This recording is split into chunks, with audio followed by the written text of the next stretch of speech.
Hello friends, आज हम discuss करेंगे morphology of flowering plants. Morphology जो है, मॉर्फोलॉजी का मतलब होता है जो उसका आउटर स्ट्रक्चर है, उसका रूट कैसा है, उसकी स्टेम कैसी है, उसका लीफ कैसा है, ठीक है, किस तरह से डेवलप हुए, ये है उसकी मॉर्फोलॉजी। तो मॉर्फोलॉजी जब आप प्लांट की पढ़ते हो तो फर्स्ट आज हम देखेंगे उसका रूट सिस्टम की बात, कि प्लांट्स में how many type of roots are present, ठीक है। तो फर्स्ट आप देखोगे रूट।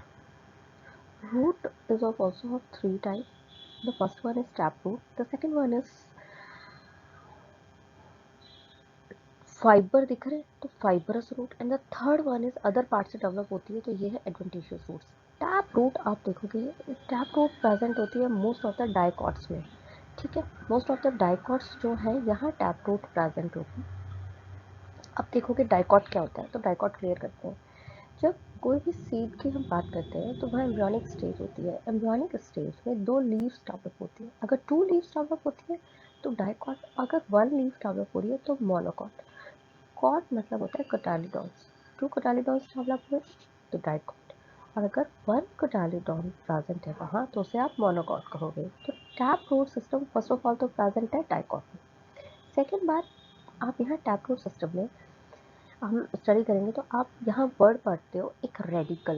रेडिकल तो जो ये अर्थ है, इस अर्थ के ऊपर का पार्ट तो होता है प्लूम्यूल, ठीक है। ये तो डेवलप हो रहा है, सपोज करो प्लूम्यूल, और नीचे डेवलप हो रहा है रेडिकल।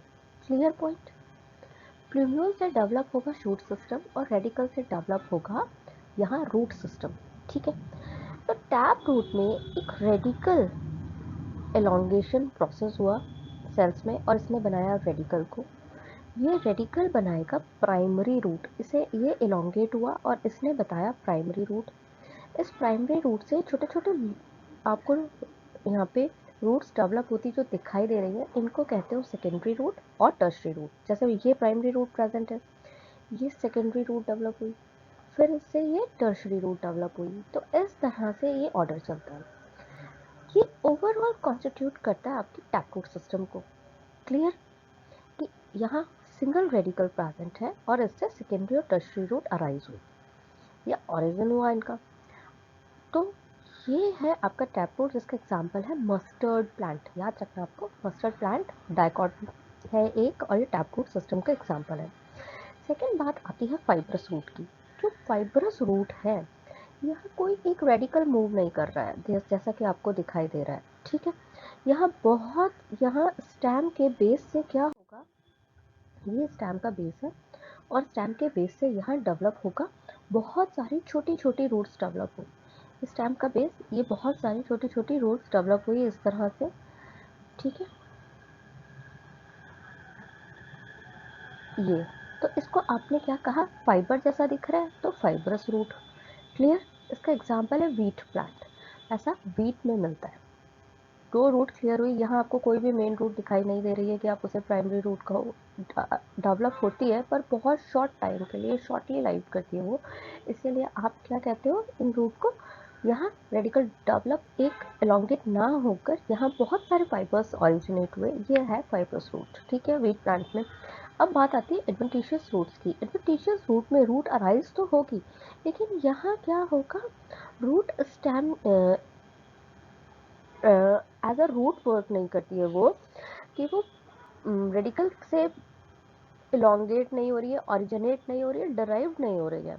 यहाँ रूट अराइज होगी प्लांट के अदर किसी भी पार्ट से। जैसे कि आपने बेनियन ट्री सबने देखा है, तो समझना इजी है। बेनियन ट्री में क्या होता है, धीरे धीरे ये ब्रांचेस से रूट अराइज होना स्टार्ट होती है, ठीक है। तो ब्रांचेस से अराइज होगी, यहाँ इस तरह से आपको हैंगिंग रूट दिखाई देती हैं, ठीक है। ये जो हैंगिंग रूट है ये धीरे धीरे मूव करती हैं और ज़मीन तक आ जाती हैं। क्लियर। और ये ज़मीन से सपोर्ट लेती है इन्होंने। तो अब ये सपोर्ट प्रोवाइड करा रही है ब्रांचेस को, क्योंकि बेनियन ट्री की लाइफ ज़्यादा होती है। बेनियन ट्री की ब्रांचेस हैवी होती चली जाती हैं तो वहाँ उसको सपोर्ट की ज़रूरत पड़ती है, तो ये सपोर्ट प्रोवाइड कराती है एडवेंटिशियस रूट्स। क्लियर ये पॉइंट। अभी नेक्स्ट पॉइंट हम देखेंगे रूट सिस्टम के फंक्शन। आपको पता है सबको रूट की वाटर एब्जॉर्ब करती है, वाटर तो एब्जॉर्ब करती है, साथ में मिनरल्स भी एब्जॉर्ब करती है सॉइल से, एक फंक्शन। सेकंड, अब उस ट्री को अर्थ उस पे सॉइल में खड़ा रखने के लिए ज़रूरत होती है उसको एडहर करने की, उसको एडहर का काम कौन करेगा? ये भी रूट ही प्रोवाइड कराती है। कि ऐसे बोलते हैं कि इसकी जड़ें बहुत, किसी प्लांट को गिराने की बात कही जाती है ट्री को, बोलते हैं ये बहुत एज का है, इसकी जड़ें बहुत गहरी होंगी, क्योंकि एज है तो उस पे प्रॉपर स्टेम में सेकेंडरी ग्रोथ हो चुकी होती है, स्टेम काफ़ी उसका डायमीटर बढ़ चुका होता है। इसका मतलब उसका रूट सिस्टम भी हैवीली डेवलप होगा। इतने बड़े पेड़ को खड़ा रखने के लिए रूट्स का भी हैवी होना ज़रूरी है, ठीक है। तो प्रॉपर एडहर करने का काम भी रूट ही करती है। अब बात आती है रूट में आप कुछ और भी यहाँ एग्जांपल्स देखते हो, जैसे कैरेट है, ये भी एक रूट है। तो आप देखते हो ये रिजर्व फूड मटेरियल, वहाँ रिजर्व फूड मटेरियल प्रेजेंट होता है। और कहीं कहीं पे क्या होता है, प्लांट की ग्रोथ के लिए कुछ रेगुलेटर्स भी सिंथेसाइज कराए जाते हैं। Clear point? ये रूट सिस्टम के फंक्शन की बात आती है। अब बात आती है जो रूट का टिप है, टिप पोर्शन जो रूट का है उसका स्ट्रक्चर कैसा होता है, कि रूट एलोंगेट कैसे होती है, रूट की ग्रोथ कैसे होती है, उसमें कौन कौन से रीजन्स प्रेजेंट है। तो यहाँ रूट में 3 रीजन्स प्रेजेंट होंगे। फर्स्ट होगा मेरिस्टेमेटिक एक्टिविटी का रीजन।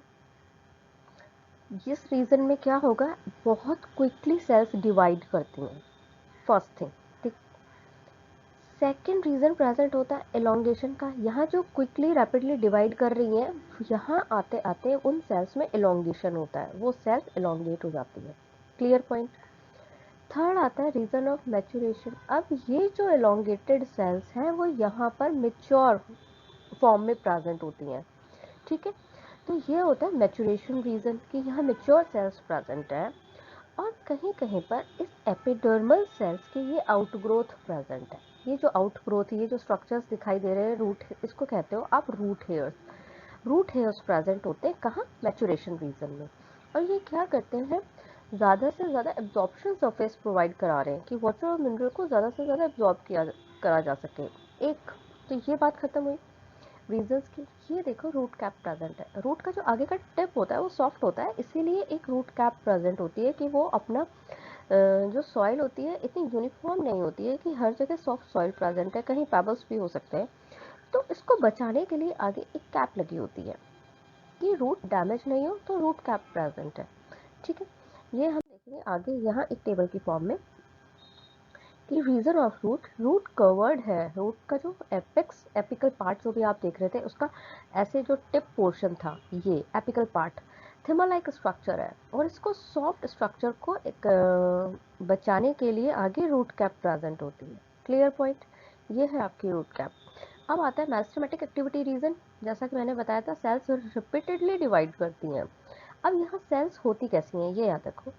सेल्स यहाँ स्मॉल है, लेकिन यहाँ साइटोप्लाज्म, यहाँ डेंस ब्लड प्रेजेंट होता है। साइटोप्लाज्म डेंस है, क्योंकि क्या करना है उनको, अभी एलोंगेट करना है, ठीक है।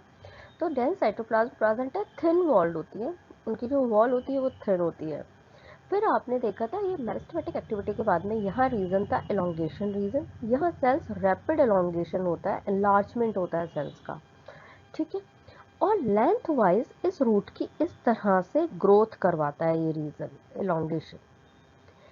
अब क्या होगा या मैच्योरेशन रीजन में, जैसा कि मैंने कहा था सेल्स मैच्योर होती है, तो ग्रेजुअली डिफरेंशिएट हो रही हैं, ठीक है। डिफरेंशिएट हो गई है वो जिस भी टाइप की सेल्स हैं, एपिडर्मल सेल्स हैं या कॉलमनर सेल्स हैं, ठीक है। अब देखो रूट हेयर्स की बात आती है। जैसा कि मैंने बताया था, इस तरह से सबसे ऊपर वाले रीजन से छोटे छोटे हेयर्स डेवलप हो रहे थे। हेयर्स डेवलप हो रहे थे ना, छोटे छोटे। ये जो हेयर्स होते हैं, रूट हेयर्स, एब्जॉर्प्शन सरफेस को बढ़ा देते हैं। ये एपिडर्मल सेल से डिराइव्ड होते हैं, थ्रेड लाइक स्ट्रक्चर्स होते हैं, इसलिए आप इनको बोलते हो रूट हेयर्स। क्लियर?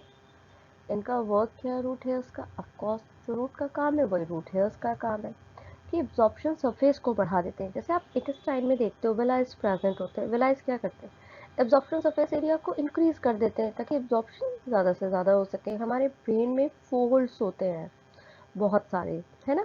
तो इसी तरह से क्या है, ये जो एक्स्ट्रा स्ट्रक्चर्स डेवलप होती हैं ये इसके सपोर्ट के लिए होते हैं, उसके फंक्शन को बेटर वे में परफॉर्म कर सके, इसीलिए डेवलप होते हैं, ठीक है। अब है मॉडिफिकेशन ऑफ रूट कि रूट में क्या क्या मॉडिफिकेशंस हो सकते हैं। तो रूट में देखो, फर्स्ट थिंग तो सम प्लांट्स में change their shape and structure and become modified to perform some other functions. ये प्रॉपर इसका मॉडिफिकेशन वो क्या, ज़्यादातर प्लांट्स में जैसे कि आप कैरेट की बात करो, यहाँ पे टर्निप की बात करो, तो ये क्या करते हैं, कुछ अदर फंक्शन कैसे परफॉर्म कराया। अब यहाँ ये उसके लिए फूड, उसके लिए एब्जॉर्प्शन नहीं कर रही है वाटर का, मिनरल का, लेकिन यहाँ ये क्या कर रही है, स्टोर कर रही है फूड मटेरियल को। तो इस तरह से कुछ अदर फंक्शन परफॉर्म हो गया, है ना। मॉडिफाई हो गई है रूट सपोर्ट के लिए बेनियन ट्री में, जैसे सपोर्ट के लिए यहाँ आप बात कर सकते हो कैरेट और टर्निप की, या कैरेट और टर्निप में ऐसा। और फिर बात आती है यहाँ रेस्पायरेशन भी कर रही है रूट। जैसा कि आपने देखा है मार्शी एरिया में जो प्लांट्स होते हैं उनमें रूट वापस सॉइल से बाहर अपवर्ड मूव करके बाहर आई हुई रहती है। उस एरिया में इस तरह से दिखाई देगा, सपोज करो ये सॉइल है, तो यहाँ ऐसे ऐसे छोटी छोटी, आपने मूवीज में देखा होगा, लेकिन अगर कोस्टल एरियाज में कभी जाओगे तो वहाँ भी आपको ऐसा देखने को मिलेगा। कोस्टल एरियाज में इस तरह से डेवलप होती हैं। इनको आप क्या कहते हो, न्यूमैटोफोर्स कहते हो। क्योंकि वहाँ पे क्या होता है, नीचे वाटर का और जो सॉइल का कॉम्पोजिशन है वो कुछ ऐसा होता है कि प्रॉपर एरेशन हो ही नहीं पा रहा है। तो इसको रेस्पायर करने के लिए या ऑक्सीजन लेने के लिए उसको बाहर आना पड़ रहा है, O2 के लिए उसे बाहर आना पड़ा। ये रूट्स मैंने देखी हैं एलिफेंटा केव्स के आसपास, ठीक है। ये है न्यूमैटोफोर्स, या मार्शी एरिया में ग्रो करती हैं और ऑक्सीजन के लिए इनको बाहर आना पड़ता है। अब हम इनके, जैसा मैंने बताया, उनको हम एक बार स्टडी कर लेते हैं। टैप रूट जो है carrot and turnip, adventitious root of sweet potato, ये स्वलन होता है, स्वलन पार्ट होता है, स्टोर करती है फूड मटेरियल। अगर स्वीट पोटैटो का मैं शेप बनाऊं तो कुछ इस तरह से होता है, इस तरह से होता है। तो ये जो स्वलन पार्ट दिखाई दे रहा है, ये स्वलन इसलिए हो गया क्योंकि यहाँ फूड मटेरियल स्टोर है, ठीक है। अब prop roots of banyan tree, जो बेनियन ट्री में हमने रूट्स ड्रॉ करी थी, हैंगिंग रूट्स, वो क्या कर रही हैं, सपोर्ट प्रोवाइड करा रही हैं। तो एक फंक्शन परफॉर्म हुआ, ठीक है। अब बात आती है stem of maize and sugarcane have also supporting roots coming out of the lower nodes of the stem. जो स्टेम शुगर केन है, इसमें आपने देखा है जगह जगह पर यहाँ नोड्स प्रेजेंट होते हैं। ये देखो, ये नोड्स प्रेजेंट है। तो ये बोल रहा है जो इसका ज़मीन वाला पार्ट है, इससे धीरे धीरे यहाँ पे एक रूट्स अराइज होने लगती हैं, जो इसको क्या कराती हैं, एक्स्ट्रा इसके स्टेम को सपोर्ट प्रोवाइड कराती है, क्योंकि इसका स्टेम बहुत वीक होता है। इन रूट्स को आप कहते हो स्टिल्ट रूट्स। क्लियर।